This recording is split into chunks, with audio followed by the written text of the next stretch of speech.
Terima kasih. Assalamualaikum warahmatullahi wabarakatuh. Bertemu kembali bersama saya Nur Asma dari anggota Klub Elang Maut Indonesia.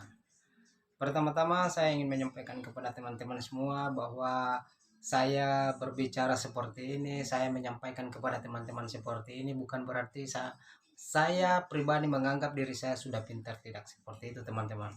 Tapi saya mempunyai niat eh, apa yang saya ketahui saya bisa menyampaikan kepada teman-teman semua agar pengetahuan itu bisa bermanfaat untuk orang banyak. Jadi di sini saya tidak ada punya niat untuk menggurui teman-teman atau mempunyai perasaan bahwa sayalah orang pintar dan saya sudah menguasai semua itu. Tidak seperti itu teman-teman. Jadi saya juga menerima dari komentar-komentar teman-teman semua. Jika ada penjelasan saya yang keliru atau salah, mungkin teman-teman bisa meluruskan, mungkin seperti itu teman-teman. Dimana pada hari ini saya ingin menjelaskan peraturan pemerintah nomor 80 tahun 2012 dalam bab 1 ketentuan umum pasal 1. Dalam peraturan pemerintah ini yang dimaksud dengan pertama, kendaraan bermotor adalah setiap kendaraan yang digerakkan oleh peralatan mekanik berupa mesin selain kendaraan yang berjalan di atas rel.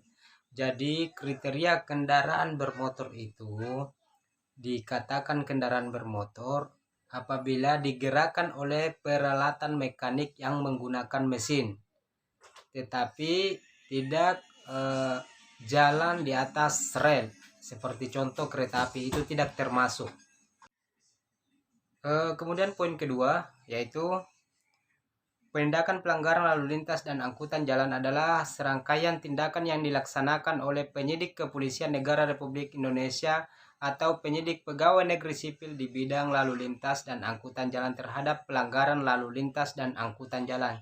Jadi di mana di sini penindakan ini dilakukan oleh penyidik kepolisian negara Republik Indonesia bersama dengan penyidik pegawai negeri sipil di bidang lalu lintas, yaitu LLAJ. Kemudian poin ketiga, petugas pemeriksa adalah petugas kepolisian negara Republik Indonesia dan penyidik pegawai negeri sipil di bidang lalu lintas dan angkutan jalan. Jadi di mana poin ketiga ini yaitu petugas pemeriksanya adalah kepolisian negara Republik Indonesia bersama dengan penyidik pegawai negeri sipil di bidang lalu lintas dan angkutan jalan, yaitu LLAJ. Kemudian poin keempat yaitu bukti pelanggaran yang selanjutnya disebut dengan tilang adalah alat bukti pelanggaran tertentu di bidang lalu lintas dan angkutan jalan dengan format tertentu yang ditetapkan. Jadi di mana di sini yang dijelaskan pada poin keempat ini yaitu tentang surat tilang itu, di mana itu surat tilang itu adalah bukti bahwa kita melakukan pelanggaran. Jadi buat teman-teman semua yang pernah dirazia dan ditilang, teman-teman semua bisa memeriksa teman-teman melanggar pasal berapa, karena jelas di situ akan tertulis bahwa pelanggaran kita di pasal ini. Jadi kemudian poin kelima yaitu operasi kepolisian adalah serangkaian tindakan polisi dalam rangka pencegahan, penanggulangan, penindakan terhadap gangguan keamanan, keselamatan, ketertiban, dan kelancaran lalu lintas yang diselenggarakan dalam kurun waktu, sasaran, cara bertindak, pelibatan kekuatan, dan dukungan sumber daya tertentu oleh beberapa fungsi kepolisian dalam bentuk satuan tugas.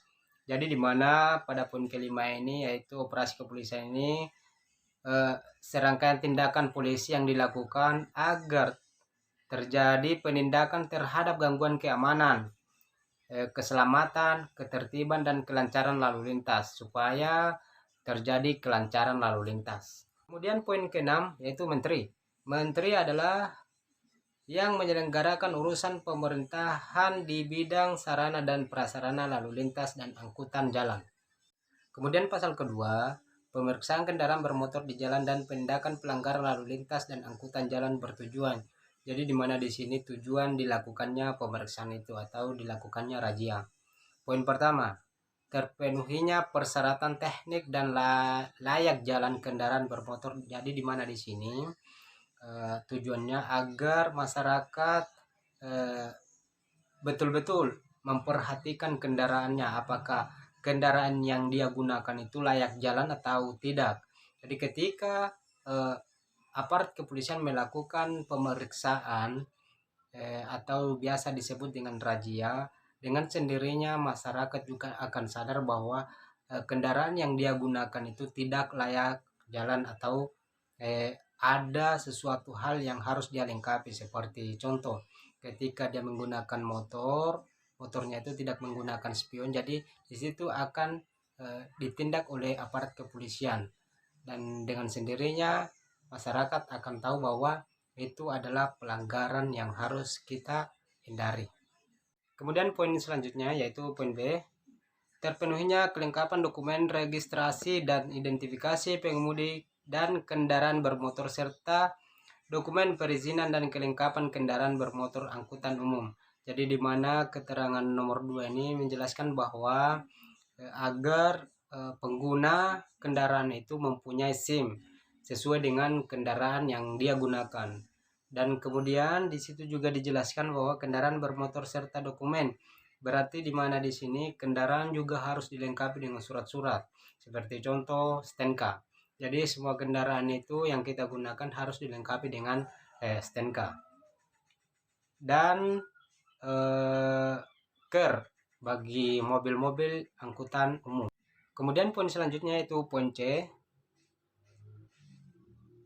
terdukungnya pengungkapan perkara tindak pidana. Jadi di mana di sini akan terungkap tindak pidana yang terjadi di jalan.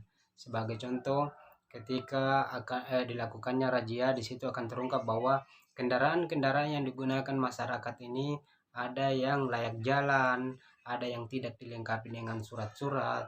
Itu semua akan terungkap dengan dilakukannya razia seperti itu.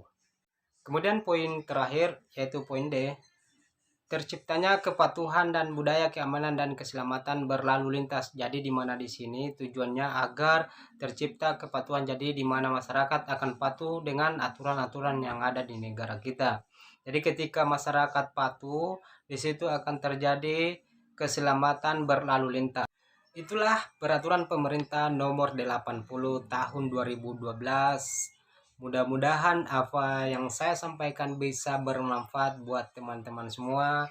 Jika ada yang keliru, ada yang salah, mungkin teman-teman semua bisa memperbaikinya. Saya cuma manusia biasa, mungkin mempunyai kesalahan, dan itu semua saya sadari. Kurang dan lebihnya mohon dimaafkan. Wabillahi taufik wal hidayah. Assalamualaikum warahmatullahi wabarakatuh.